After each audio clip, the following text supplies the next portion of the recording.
বাংলাদেশে বা সারা বিশ্বেই নবী রাসূল তো আর আসবে না, ঠিক কিনা বলেন? আসবে? দাওয়াত দেয় কারা?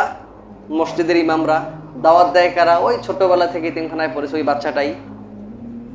দাওয়াত দেয় কারা? মাহফিলের প্রধান বক্তা, তাফসির মাহফিলের বক্তারা, ওনারাই তো আমাদেরকে সঠিক পথের দিশা দেখান, ঠিক কিনা বলেন? তো ওনাদের কিন্তু একটা নাম আছে, জানেন? ওনাদেরকে আমরা কি বলি? মৌলবাদ কিন্তু বলি, মৌলবি বলি, মোল্লা বলে তাদেরকে আমরা পরিচয় মানুষের কাছে মিলাতে চাই। তো বাংলাদেশে তো এর আগে কিছু স্বৈর শাসক ছিল, তারা হুজুরদের উপরে, আলেমদের উপরে অকথ্য নির্যাতন করেছে। করার কারণে আজকে হয়তো তারা তাদের নিজের বাড়িতে ঘুমাতে পারে না। তারা হয়তো যেখানেও থাকে সেখানেও হয়তো নির্দ্বিধায় তারা সেখানে সুখে স্বাচ্ছন্দ্যে ঘুমাতে পারে না। তো কিছু স্বৈর শাসক যখন পালিয়ে গেল, এখন পরবর্তী স্বৈর শাসকের ভাই আছে না, সহোদর সহচর ভাই, তারা এখন কিন্তু আবার স্বৈর শাসক হওয়ার প্রচেষ্টা করতেছে। তো ওনারা যারা আগে ছিল ওনারাও তো হুজুরদের বিরোধিতা করেছিল, এখন যারা আসতেছে ওনারাও আবার নতুন করে অপচেষ্টা চালাচ্ছে হুজুরদের বিরুদ্ধে।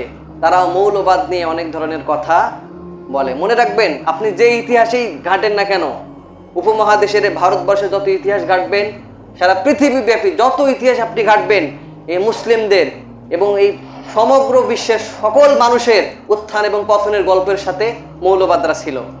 কয়েকদিন আগে আমাদের সেতু উদ্বোধন হয়েছে, সেই সেতুর কি নাম দেওয়া হয়েছে আপনারা জানেন? নাম বলেন তো দেখি। পাশেই তো মাওলানা ভাসানী। উনি মুক্তিযুদ্ধের সময় আমাদের পক্ষে ছিল।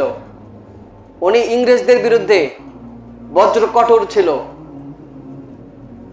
তো যে ইতিহাসে আপনি ঘাটবেন দেখবেন যে প্রত্যেকটা ইতিহাসের সাথে জড়িত আছে মৌলবাদরা। সুতরাং এই মৌলবাদদেরকে আপনি অ্যাভয়েড করে চলতে পারবেন না। মানুষের জন্ম হয় বিবাহ শাদীর মাধ্যমে। তো এই বিবাহ শাদী আমরা কাদেরকে দিয়ে পড়াই বলেন তো? হুজুরদেরকে দিয়ে পড়াই না? যাদেরকে মৌলবাদ বলি তাদেরকে দিয়ে কিন্তু আমরা বিয়ের ব্যবস্থা করাই। এরপর আপনি যখন মারা যাবেন, আপনাকে যখন কাঁধে উঠায়ে ওই কবরস্থানে নিয়ে যাওয়া হবে, ওই দিনেও আপনাকে নিয়ে শেষ আলোচনাটা ওই মৌলবাদই কিন্তু করবে, ঠিক কিনা বলেন? সুতরাং মৌলবাদদেরকে অ্যাভয়েড করে চলার কোনো অপশন এই পৃথিবীতে আপনার থাকতে পারে না। যদি থাকে তাহলে আপনি জারজ হয়ে পৃথিবীতে জন্মগ্রহণ করেছেন। মৌলবাদ ছাড়া যদি আপনি হিসাব করেন তাহলে হয়তো আপনাকে কাফের মুশরিক হয়ে কবরে যেতে হবে, আপনার জানাজা হবে না। কারণ জানাজা পড়াতে গেলেই মৌলবাদের দরকার আছে না নাই? আচ্ছা, এই সুতরাং মৌলবাদের বিরুদ্ধে কেউ কথা বলে এই পৃথিবীতেও কেউ কখনো পার পাবে না, কঠিন কিয়ামতের দিনেও পার পাওয়ার কোনো অপশন নেই। আপনি মৌলবাদ হন না, এটা আপনার ব্যর্থতা। আপনি সূরা ফাতিহা সহিশুদ্ধভাবে পড়তে পারেন, এটা আপনার ব্যর্থতা। আপনার মেয়ে উলঙ্গ হয়ে আপনার সামনে হাঁটা চলাফেরা করে, এটা আপনার ব্যর্থতা। কিন্তু হুজুররা সারা জীবনেই, যাদেরকে মৌলবাদ বলে আমরা আখ্যায়িত করি, ওনারা সারা জীবনেই আমাদেরকে এই কথাগুলো বলেছেন এবং কঠিন কিয়ামতের দিন পর্যন্ত তারা বেঁচে যদি থাকে বলতেই থাকবে, ঠিক কিনা বলেন? এজন্য একটা কথা বলে, মোল্লা মোল্লা মোল্লা মোল্লা মোল্লাতন্ত্র চলবে। এই বাংলাদেশের মোল্লারা তো হকের কথা বলবে। আল্লাহ রাসূল সাল্লাল্লাহু আলাইহি সাল্লাম বলেছেন, এই পৃথিবীতে একজন ইমানদার ব্যক্তি থাকা পর্যন্ত কঠিন কিয়ামত দেখা দিবে না।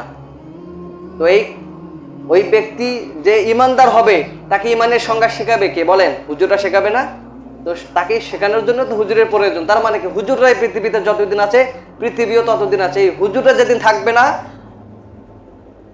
এই ইসলামের বার্তা বাহকরা যেদিন থাকবে না, এই খলিফারা যেদিন থাকবে না, এই লেকচারাররা যেদিন থাকবে না, ওই দিন কঠিন কিয়ামতের দিনও আমাদের কাছে এসে ধরা দেবে, পৃথিবী ওই দিন থাকবে না। এই জন্য আমরা যেন কখনো আর যাই করি না কেন, আলেম হই বা না হই, আলেমের যেন সাপোর্টার হয়ে থাকি।